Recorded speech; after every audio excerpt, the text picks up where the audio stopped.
আসসালামু আলাইকুম রহমতুল্লাহি ওয়া বারাকাতুহু। কেমন আছেন সবাই? আশা করি ভালো আছেন।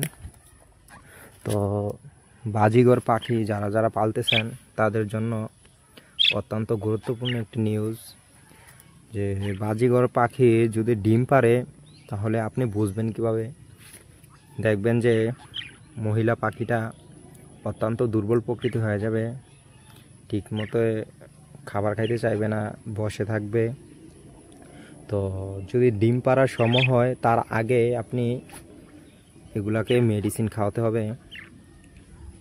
মেডিসিন না খাওয়ালে কি হবে, দেখেন আমার পাখিগুলা যে ডিম পারছে ওগুলা আপনার ফালাই দিছে বাইরে, এই কলস থেকে বাইরে ফালাই দিছে। তার কারণ হলো এগুলাকে আমি একটু যত্ন করতে পারি নাই, যার কারণে ডিমগুলো ফালাই দিছে। তার কারণ একটাই, যে এগুলোকে আমি মেডিসিন খাওয়াই নাই। দেখুন 3টা ডিম, 4টা ডিম ছিল। একটি বাচ্চা ফুটার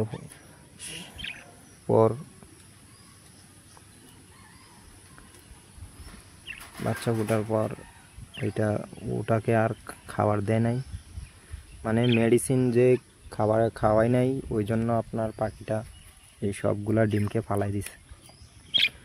তো দেখুন ডিমগুলো এই কলসটার থেকে ফালাই দিছে ডিমগুলো।